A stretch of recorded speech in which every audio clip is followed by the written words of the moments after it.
in Canada, as were my parents. We all grew up in Western. السلام علیکم ورحمۃ اللہ وبرکاتہ. ہماری آج کی نو مسلم بہن کا تعلق کینیڈا سے ہے.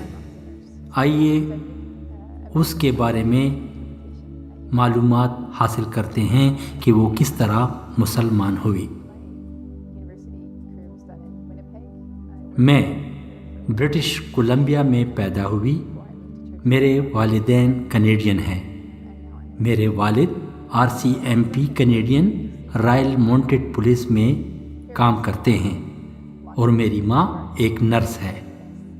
میں نے امریکن سائنس یعنی لینگویج سائن اشاروں کے ذریعے گونگے بہروں کی زبان کی ماہر ہونے کی ڈگری حاصل کی ہے. اس کے علاوہ میں نے اپنی ڈگری ونیپیگ کے یونیورسٹی سے بھی حاصل کی ہے. میرا اس پیشے سے کچھ عرصہ تعلق رہا. پھر میں ترکی منتقل ہوئی اور اب میں انگریزی کی استاد ہوں.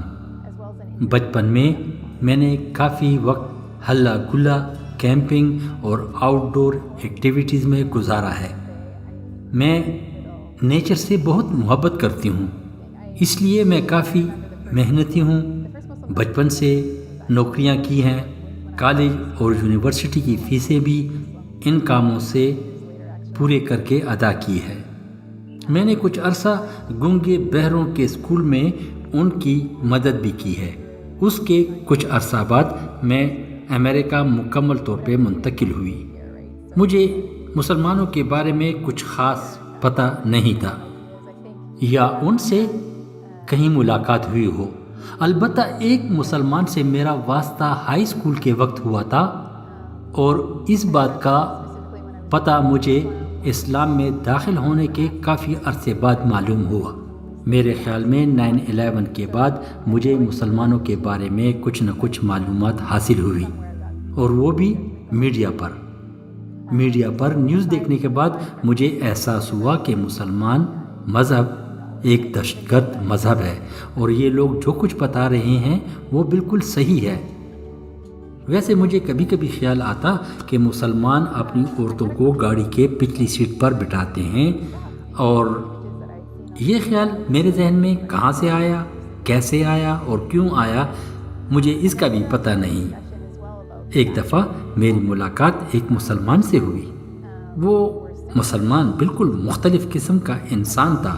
میڈیا کے خبروں والی کوئی بات اس میں نہیں تھی. بڑا خوش اخلاق اور اچھا انسان تھا. اس کو دیکھ کر مجھے شوق پیدا ہوا کہ اسلام کے بارے میں بھی کچھ علم حاصل کرنا چاہیے. بس میں نے اپنے پڑھنے کے ساتھ ساتھ مسلمانوں کے بارے میں بھی علم حاصل کرنا شروع کیا اور آہستہ آہستہ اپنے علم کا دائرہ وسیع کرنے لگی. اس جستجو کے دوران میں یونیورسٹی کے کنٹری کلب میں جاب بھی کرتی تھی. وہاں پر میری ملاقات ایک سیرین فیملی سے ہوئی. میں نے ان کو کہا کہ میرے خیال میں آپ لوگ مسلمان ہیں. میں آج کل اسلام کے بارے میں معلومات حاصل کر رہی ہوں. امید ہے کہ آپ لوگ میری مدد کریں گے. انہوں نے کہا کہ آپ جو بھی انفارمیشن لینا چاہتی ہیں بے جھجک ہم سے پوچھ لیا کریں. پھر ایک دفعہ وہ لوگ مجھے مسجد بھی لے گئے. مسجد میں میری عمر کی اور لڑکیوں سے بھی ملاقاتیں ہوئیں. وہ لوگ حیران کن حد تک خوشگوار اور پولائٹ تھے. ان سے میری دوستی بن گئی اور میں ان کے کمپنی میں بہت اچھا محسوس کرنے لگی. اس دوران میں کافی کنفیوز ہونے لگی. سوچتی تھی کہ عیسائیت اور اسلام میں کون سا مذہب بہتر ہے. رات کو اللہ سے گڑ گڑا کر دعا کرتی تھی، یا اللہ تو عیسائیوں کا بھی خدا ہے اور مسلمانوں کا بھی. مجھے روشنی بتا کہ اس راستے پر چل پڑوں. مجھے کچھ نشانیاں اور راستہ بتا تاکہ میں وہی مذہب اختیار کروں. اس دوران میں نے اپنی زندگی کے حیرت انگیز مسلمان دیکھے، ان کے اخلاق، عادات اور اطوار. اس طرح اللہ مجھے اسلام کی طرف دھکیلنے لگا اور ان لوگوں کو مجھ سے ملاقاتیں کراتا رہا. اب میں آہستہ آہستہ اسلام کی طرف دیکھ رہی تھی، لیکن یہ باتیں میں نے اپنے دل میں چھپا رکھی تھیں۔ آخر کار ایک دن میں اپنے یونیورسٹی کے پادری کے سامنے بیٹھ گئی۔ میں نے کہا، آج میں اپنے مذہب پر بات کرنا چاہتی ہوں، اگر آپ جواب نہیں دیں گے اور میری تسلی نہیں کرائیں گے تو میں مسلمان ہونے جا رہی ہوں۔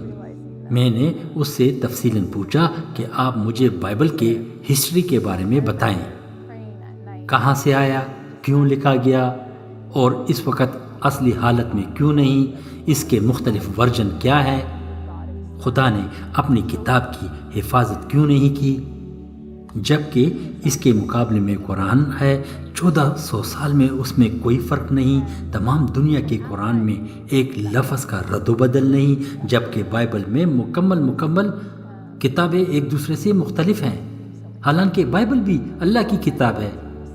ان کافی دلائل کا بعد بھی وہ مجھے کچھ صحیح جواب نہ دے سکا۔ اگلے ہفتے یونیورسٹی میں مسلم اسٹوڈنٹ ایسوسی ایشن نے ایک کانفرنس منعقد کی، اس میں انگلینڈ سے بھی ایک مقرر آیا تھا، وہ کافی مشہور شخصیت تھی، تمام طلباء جوک در جوک ان سے ملنے جا رہے تھے، میں بھی ان کے پاس چلی گئی اور اپنے سوالوں کی لسٹ بھی اپنے ساتھ لے گئی۔ اس نے ان تمام سوالوں کا بڑا تسلی بخش جواب دیا، بلکہ اس کے جواب سن کر مجھے کافی خوشی ہوئی اور میرے ذہن میں جو خدشات تھے وہ بھی ختم ہو گئے۔ یہ مقرر صرف مسلمانوں کے قرآن اور مذاہب کے بارے میں نہیں جانتا تھا، بلکہ وہ تقابلی یعنی موازنہ کرنے والا عالم تھا، اس کو بائبل پر بھی مکمل عبور تھا اور عیسائیت پر بھی۔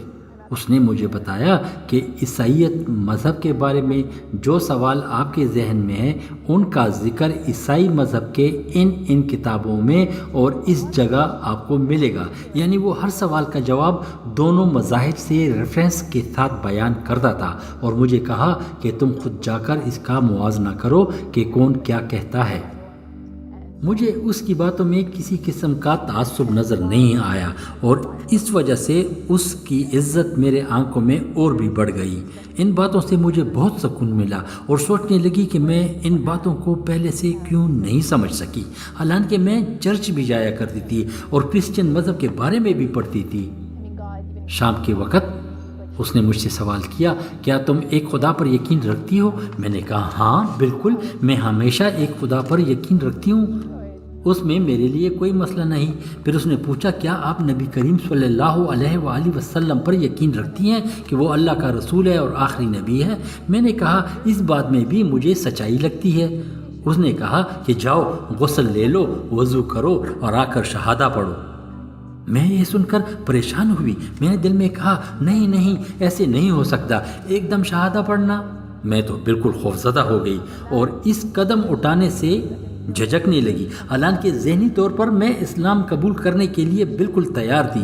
مجھے اچانک خیال آیا کہ اگر میں آج اسلام قبول کروں گی تو کل سے حجاب پہنوں گی، سور کا گوشت بند ہو جائے گا، شراب پینا بند ہو جائے گا، کوئی مکس پارٹی نہیں ہوگی۔ میں نے امام کو کہا کہ نہیں، آج نہیں، مجھے ایک دن اور سوچنے کے لیے چاہیے، اور ویسے بھی یہ کانفرنس 2 دن جاری رہے گی۔ اور پھر کانفرنس کے آخری دن جمعے کے روز میں نے تمام کانفرنس کے سامنے اپنا شہادہ پڑھا اور اسلام قبول کر لیا۔ ایک بہت بڑا چیلنج تھا کیونکہ میڈیا نے اسلام کا ایک خوفناک شکل پیش کیا تھا۔ بہرحال اپنے دوستوں کی مدد سے میں نے یہ مرحلہ بھی عبور کر لیا، اپنے تمام دوستوں کو ای میل بھیجا اور ان کو اپنے اسلام قبول کرنے کے بارے میں بتایا، اور اس کے بعد چند ہفتوں بعد میں نے اپنے فیملی کو بھی اپنے اسلام لانے کے بارے میں بتایا۔ وہ لوگ مجھے عجیب نظروں سے دیکھنے لگے، ان کے خیال میں کہ میں اب اغوا ہونے والی ہوں، میرے بچے مجھ سے چن جائیں گے، اب میں گھر سے بالکل نہیں نکل سکوں گی، وغیرہ وغیرہ۔ اور والدہ کی طرح میرے والد بھی کافی پریشان تھے، ان کو صرف میڈیا کے اسلام کے بارے میں علم تھا۔ چند رشتہ داروں نے تو مجھ سے دور رہنا ہی بہتر سمجھا، لیکن میرے ہمدرد، میرے دوست، میری کمیونٹی نے میرے ساتھ بھرپور ساتھ دیا۔ ان کی محبت، ان کا احترام اور ان کا ساتھ دینا میرے لیے بہت بڑے انعام کے برابر تھا۔ ہاں، شروع میں کمیونٹی کے کچھ لوگ حیران کن انداز سے مجھے دیکھتے تھے، لیکن آخر کار وہ بھی آہستہ آہستہ بے تکلف دوست بن گئے۔ میری یہ کمیونٹی ملٹی کلچرل لوگوں کی تھی۔ پہلے میرا خیال تھا کہ یہ سارے لوگ عرب سے ہیں، لیکن وقت کے ساتھ ساتھ معلوم ہوا کہ دنیا کے ہر خطے کے لوگ اس کمیونٹی میں شامل ہیں۔ لیکن ان سب چیزوں سے زیادہ مقدم میرے لیے میرا اسلام، میرا قرآن اور میرا اللہ تھا۔ وہ قرآن جو اللہ نے بھیجا ہے اور نبی کریم صلی اللہ علیہ وآلہ وسلم میری زندگی کا سب سے بڑا تحفہ ہے۔ کمیونٹی کے لوگوں نے آہستہ آہستہ اسلام کے بارے میں انفارمیشن دیتے رہے کہ اسلام کے پہلے 5 رکن کیا ہیں، نماز کیا ہے، روزہ کیا ہے۔ رمضان میں ہم سب یکجا ہو کر افطار کرتے تھے، مسجد میں اکٹھے ہوتے، اسی طرح زکوٰۃ اور صدقات کا بھی ہم مل کر کمیونٹی کے لوگوں اور دوسرے غیر مسلم کے لوگوں کے درمیان تقسیم کرتے تھے۔